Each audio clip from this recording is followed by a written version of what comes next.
በስመ አብ ወወልድ ወመንፈስ ቅዱስ አሐዱ አምላክ አሜን። ሰሙነ ሕማማት ማለት ምን ማለት ነው የሚለውን ስናይ ሰሙነ ሕማማት ማለት የሕማማት ሳምንት ማለት ነው።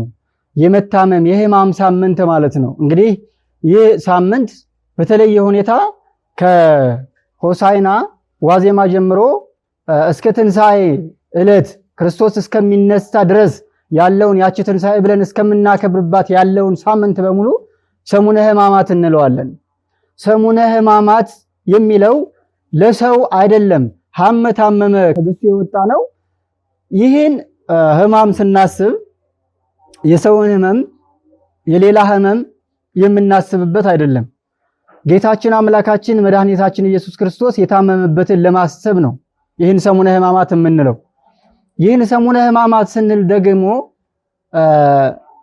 እንደ ቀላል ሕመም እንደ ራስ ፍልጠት እንደ ሆድ ቁርጠት የአይነት ሕማም ያለበት እንደ እግርና እጅ እብጠት ያለበት ሕማም ያለ ሕማም አይደለም። ይህ ሕማም ከሕመም ሁሉ የተለየ ሕማም ነው። 5500 ዘመን የነበረውን የአዳምን ፍዳ ያን ሕመም የታመመበት አምላካችን ኢየሱስ ክርስቶስ የምናስብበት ያን ስቃዩን የምናስብበት ሕማም ነው። እንግዲህ አስቀድሞ በትንቢት ነቢዩ ዘካርያስ እንደነገረን ነስአ ደዌነ ወጾረ ሕማመነ እንዳለ ደዌያችንንም ሕመማችንንም ክርስቶስ ነው የተቀበለው። በእኛ ሕመም በእኛ ደዌ የዳን አይደለንም። ደዌያችን፣ ሕማማችን፣ በደላችን እርሱ ተቀብሎ ያዳነበት የምናስብበት ሳምንት ነው ይህ ሕመም ሲባል። ይህ ሕመም ሲባል እንግዲህ ሰሙነ ሕማማት ስንል ቀለል አድርገን የምናልፈው አይደለም። ሰው ሲታመም አካሉን ይታመማል። ሰው ሲታመም ስነ ልቦናውን ይታመማል።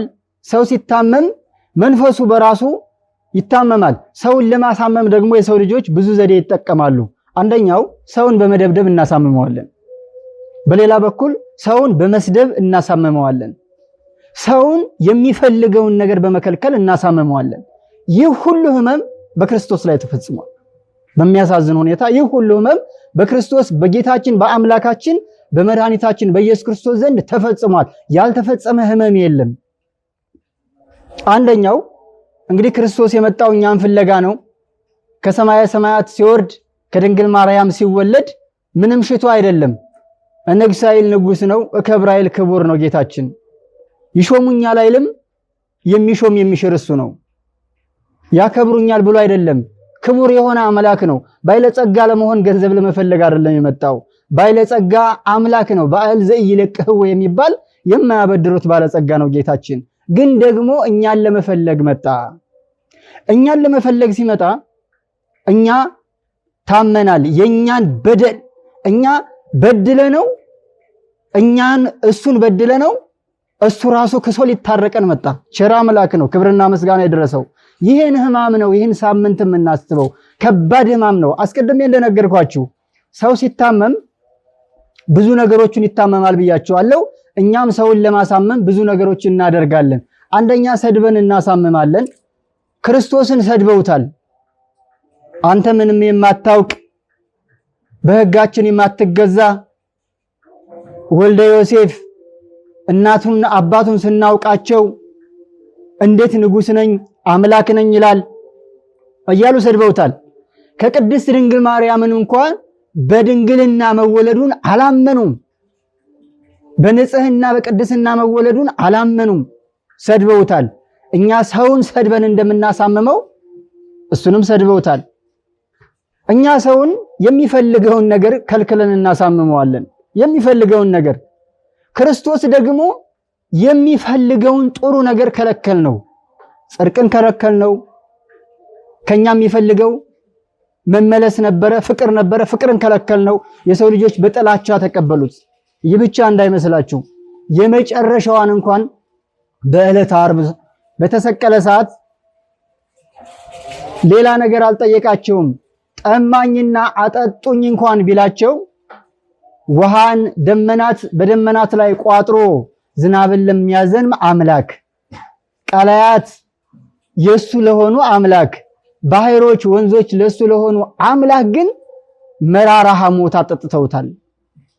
የሚፈልገውን ነገር በመንሳት አሳምመውታል።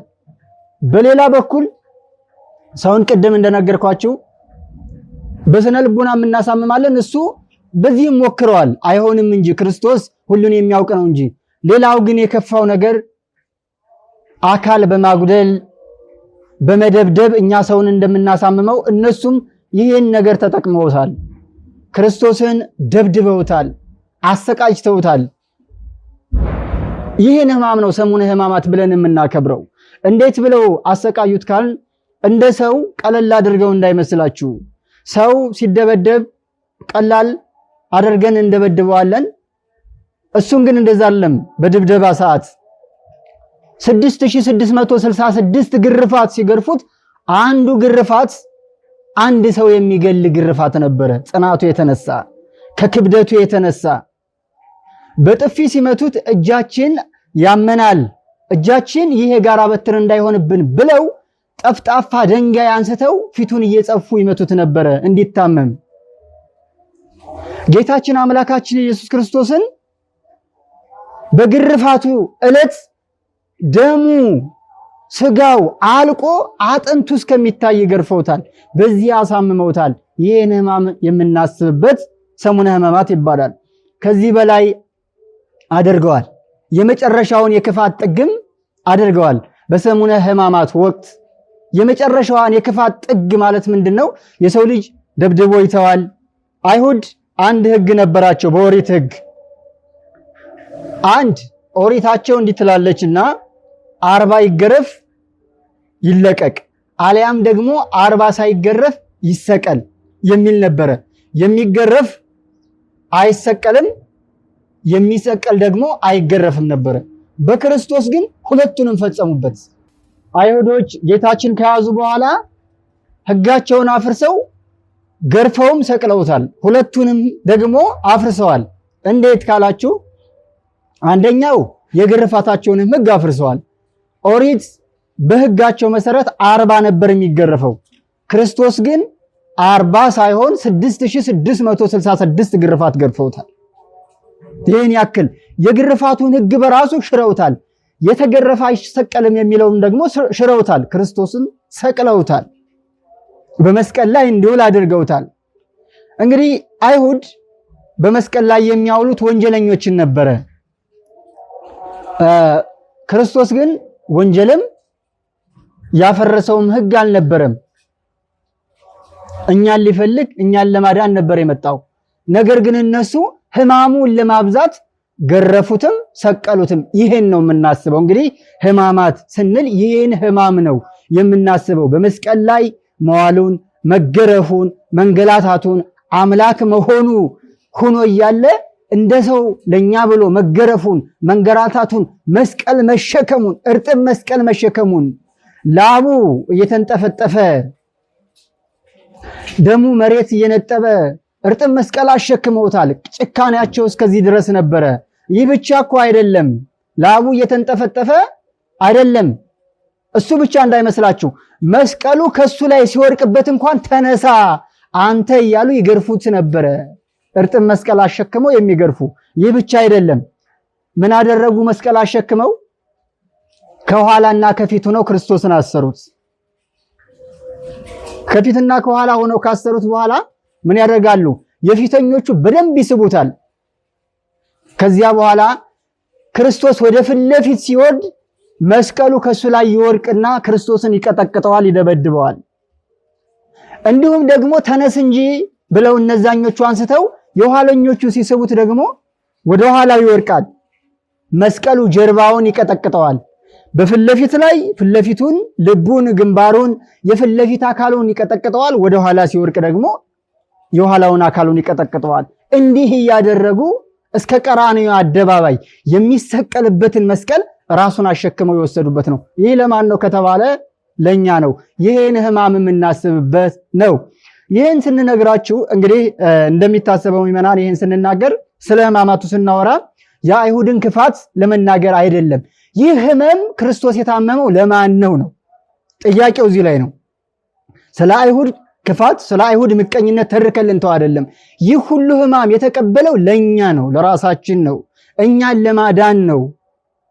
መላእክት የሚሰግዱለት አምላክ መጥቶ መስቀል የተሸከመው ለኛ ነው።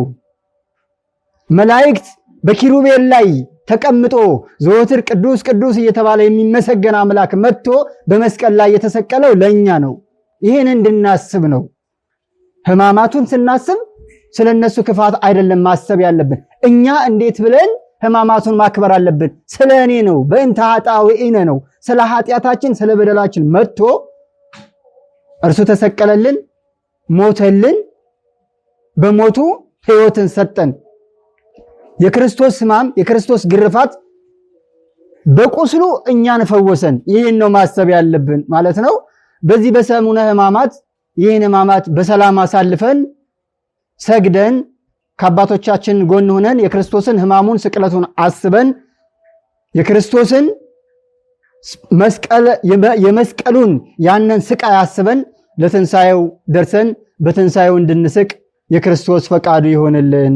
መልካም ሰሙነ ሕማማት እንላችኋለን። ምክንያቱም ሰሙነ ሕማማቱ የምትደሰቱበት ሆኖ ሳይሆን መልካም ሰሙነ ሕማማት የምንላችሁ እኛ ወደ ክርስቶስ ልባችን የምንመልስበት ስለሆነ ይህን ሳምንት መልካም ሰሙነ ሕማማት ወደ ክርስቶስ የምንመለስበት የጽድቅ ሳምንት ያድርግልን።